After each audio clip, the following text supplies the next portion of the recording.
Students, इस video में हम प्रतिवाष्पोत्सर्जक, जिन्हें एंटी ट्रांसपाइरेंट्स कहते हैं, के बारे में अध्ययन करेंगे। जैसा कि नाम से ही पता चल रहा है कि ये जो ट्रांसपायरेशन होता है उसके प्रति होते हैं। ट्रांसपायरेशन मतलब वाष्पोत्सर्जन को रोकते हैं, तो इसीलिए इनको एंटी ट्रांसपायरेंट्स या प्रतिवाष्पोत्सर्जक कहा जाता है। कौन से पदार्थ होते हैं प्रतिवाष्पोत्सर्जक? तो वो सारे पदार्थ जो पौधे की वृद्धि और प्रकाश संश्लेषण पर तो कोई अपोजिट इफेक्ट नहीं डालते हैं, लेकिन फिर भी वाष्पोत्सर्जन की दर को किसी न किसी तरीके से घटा देते हैं, वो पदार्थ प्रतिवाष्पोत्सर्जक कहलाते हैं।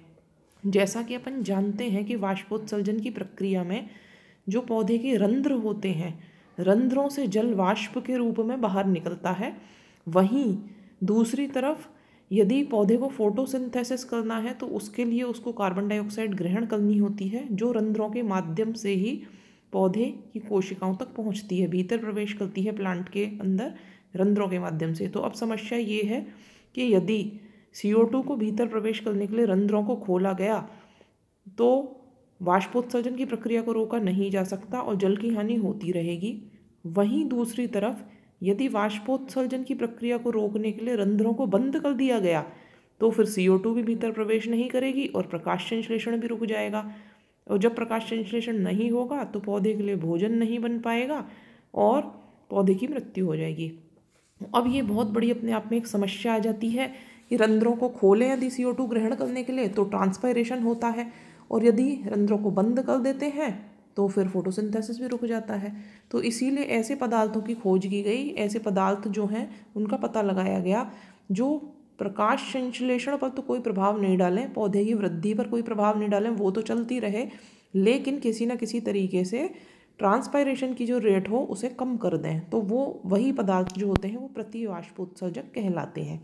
अब किस किस नेचर के हैं ये प्रतिवाष्पोत्सर्जक? तो इनकी प्रकृति के आधार पर इनके 3 समूह बनाए गए हैं। सबसे पहला समूह जो है ग्रुप 1, कुछ पदार्थ ऐसे हैं जो ग्रुप 1 में आते हैं। ग्रुप 1 के अंतर्गत कौन से प्रतिवाष्पोत्सर्जक पदार्थ आते हैं?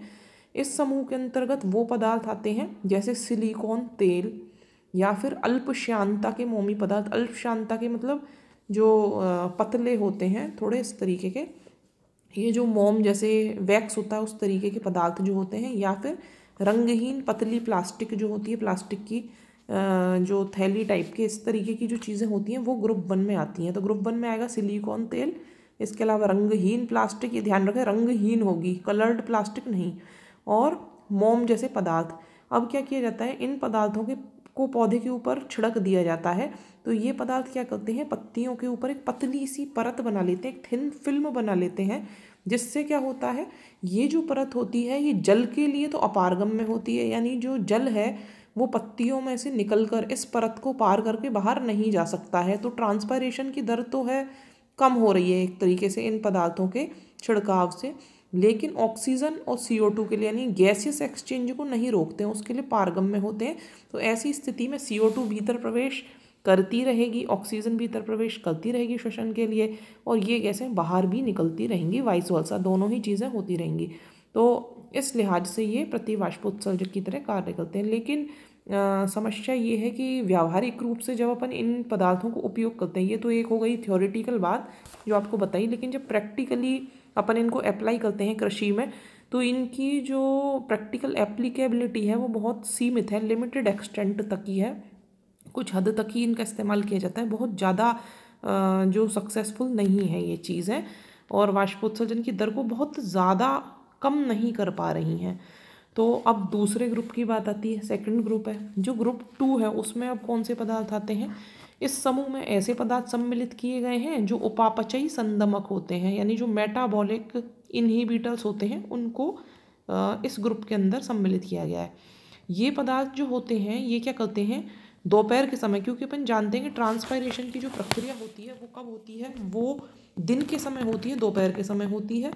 तो ये पदार्थ यदि अपन छिड़केंगे तो दोपहर के समय जो रंध्र होंगे वो आंशिक रूप से बंद हो जाएंगे, यानी पूरी तरह बंद होंगे तो गैसेस एक्सचेंज बंद हो जाएगा, पूरी तरह खुले रहेंगे तो ट्रांसपायरेशन होता रहेगा, तो आंशिक रूप से बंद हो जाएंगे, यानी आधे खुले आधे बंद रहेंगे। तो इससे क्या फ़र्क पड़ेगा, तो ट्रांसपायरेशन की दर तो कम होगी लेकिन गैसियस एक्सचेंज बंद नहीं होगा, फोटोसिंथेसिस होती रहेगी।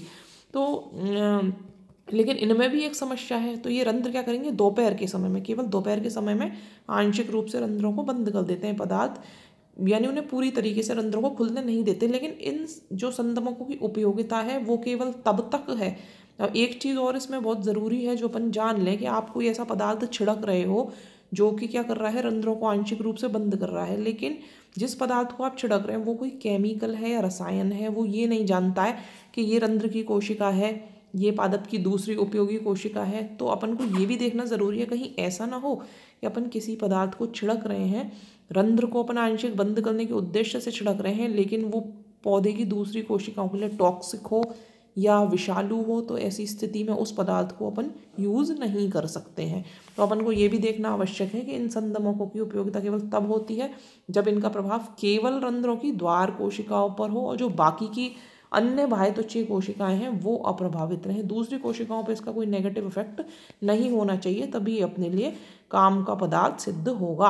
अब इसका जो एग्जाम्पल है सेकंड ग्रुप वाले जो संदमक है उसके अंतर्गत आता है फिनाइल मर्क्यूरिक एसीटेट नामक एक रसायन, जो कि कवकनाशी है, जो फंजाई होती है उसको नष्ट करने के लिए इस्तेमाल किया जाता है, और ये उपापचयी संदमक है, मेटाबॉलिक इनहिबिटर है।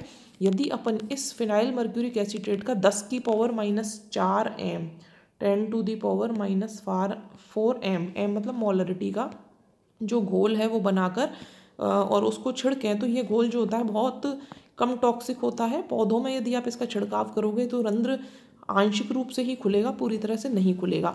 तो इसका छिड़काव किया जा सकता है ग्रुप 2 में। इसके अलावा एक और कंपाउंड है जिसे एब्सिसिक अम्ल कहते हैं। ये वैसे तो एब्सिसिक एसिड जो होता है, जैसे ABA कह रहे हैं, ये एक वृद्धि नियंत्रक यानी एक ग्रोथ रेगुलेटर है, एक हार्मोन है, प्लांट हार्मोन। लेकिन इसमें एक इसका रोल और होता है, ये रंध्रों को बंद रखने में भी प्रभावी होता है, और दूसरी चीज़ इसका फ़ायदा ये है कि ये टॉक्सिक भी नहीं होता। जैसे फिनाइल मर्क्यूरिक एसीटेट आपने ज़्यादा छिड़क दिया तो पौधे के लिए हानिकारक होगा, लेकिन एब्सिसिक अम्ल यदि ज़्यादा भी छिड़क दिया तो हानिकारक नहीं है, क्योंकि वो एक ग्रोथ रेगुलेटर है। लेकिन इसके साथ भी एक समस्या ये है कि बहुत महंगा होता है। अब आप किसी ऐसी फसल को आप उगा रहे हैं जो कि मान लीजिए 10 रुपये किलो में जा रही है, और आप उसमें 1000 रुपये किलो वाला वृद्धि इनहिबिटर है उसको, ग्रोथ जो वृद्धि नियंत्रक है उसको छिड़क रहे हो, तो फिर आपको क्या फ़ायदा होगा। तो कृषि में उसकी व्यावहारिक उपयोगिता भी होनी चाहिए। अब ये इतना ज़्यादा महंगा है, फ़ायदेमंद तो है, काम तो जो अपन करना चाह रहे हैं वो कर देगा, लेकिन महंगा इतना है, तो इसीलिए कृषि में इसका जो उपयोग है वो अव्यावहारिक है, इनप्रैक्टिकल है यदि अपन इसका यूज़ करते हैं तो। अब तीसरा ग्रुप जो है थर्ड ग्रुप है, थर्ड एंड लास्ट ग्रुप। उसमें क्या आता है, ग्रुप थर्ड के अंदर आती है CO2 gas, carbon dioxide gas. अब आप कहोगे ये कैसा वृद्धि नियंत्रक है, तो इसके बारे में जान लेते हैं। ये जो CO2 गैस होती है ये एक प्रतिवाष्पोत्सर्जक के रूप में भी उपयोग की जा सकती है। क्यों की जा रही है, वैसे तो आप जानते हैं कि वायुमंडल में तो CO2 गैस होती ही है मौजूद, लेकिन उसकी कॉन्सेंट्रेशन जो होती है 0.03% होती है वायुमंडल में इसकी कॉन्सेंट्रेशन। तो यह मात्रा जो है इसका कोई नुकसान नहीं है पौधे के ऊपर, वायुमंडल में इस मात्रा में उपस्थित है, परंतु यदि आपने इसकी मात्रा बढ़ा दी, इसकी क्वांटिटी 0.03 से बढ़ा के इसको 0.5 कर दी, इसकी मात्रा जैसे ही बढ़ जाएगी, रंध्रों को क्या करेगी, आंशिक रूप से बंद कर देती है। ये थोड़ी टॉक्सिक होती है, ये विषालु होती है। तो इसकी जो वायुमंडल में CO2 की कॉन्सेंट्रेशन जो होती है, जैसे ही बहुत ज़्यादा होती है तो रंध्र पूरी तरीके से बंद हो जाते हैं।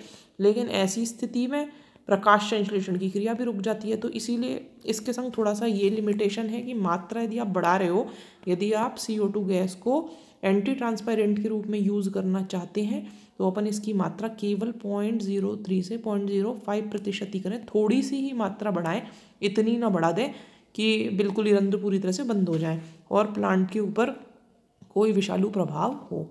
तो ये 3 ग्रुप में जो एंटी ट्रांसपायरेंट्स हैं वो अपन ने पढ़ लिए, समूह 1 में, समूह 2 में और समूह 3 में। इस वीडियो में इतना ही जानते हैं। Thank you.